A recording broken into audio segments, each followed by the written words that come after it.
The United Nations Security Council has heard that advances in technology have created significant new risks and can affect conflict dynamics for the worse. So says the Under-Secretary General for Political and Peacebuilding Affairs, who affirmed the benefits of digital technologies for the maintenance of international peace and security, but did raise a number of concerns, including the growing malicious use of digital tech by state and non-state actors for political or military ends that is estimated to have nearly quadrupled since 2015. The meeting was billed as an opportunity to improve the Council's understanding of how digital technologies are shaping conflicts and how the UN must adapt its effort accordingly. The Council heard how digital tech has profoundly transformed every facet of our societies, from sustainable development to education and inclusion, including by transforming human rights and humanitarian advocacy or enhancing safety and security of UN peacekeepers and civilian staff on the ground. But the downsides are becoming an area of even greater concern.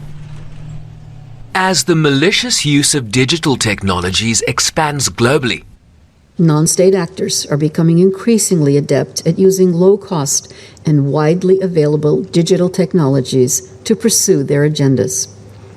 Groups such as ISIL and Al-Qaeda remain active on social media, using platforms and messaging applications to share information and communicate with followers for the purposes of recruitment, planning, and fundraising. And the increasing availability of digital payment methods, such as cryptocurrencies, brings additional challenges.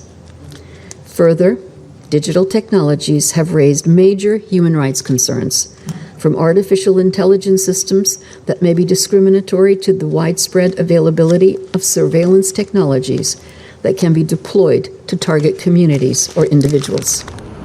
Council also heard how the increased use of internet shutdowns, including in situations of active conflict, deprive communities of their means of communication, work, and political participation, among others, while the negative aspects of social media are also a key focal point. Social media can fuel polarization and, at times, violence.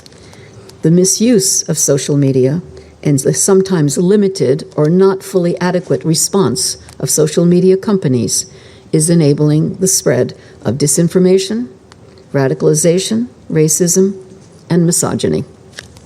This can heighten tensions and in some cases exacerbate conflict. In Ethiopia, as the fighting escalated, there was an alarming rise in social media posts spreading inflammatory rhetoric, with some going as far as inciting ethnic violence. With warnings here that our collective appetite for digitalization is outpacing our awareness of its implications. Looking at the challenges facing the internet today as purely national results in a fragmentation of the regulatory response. And this undermines the value of the internet as a connector. Our research finds that the threats emerging from digitalization are multilateral, that is, rarely remaining contained within a single country, transnational, because they routinely involve the transfer of technology across national borders, and generational, because we are mortgaging the possibility of a free internet for future generations on the perceived security of the present moment. These realities require a commensurate response. It's not enough to just single out individual countries. What we need to do is identify cultures of digital authoritarianism before they take root and travel around the world. Will the Council urge to ensure that human rights are embedded retroactively and proactively in the digital technologies of today and the future?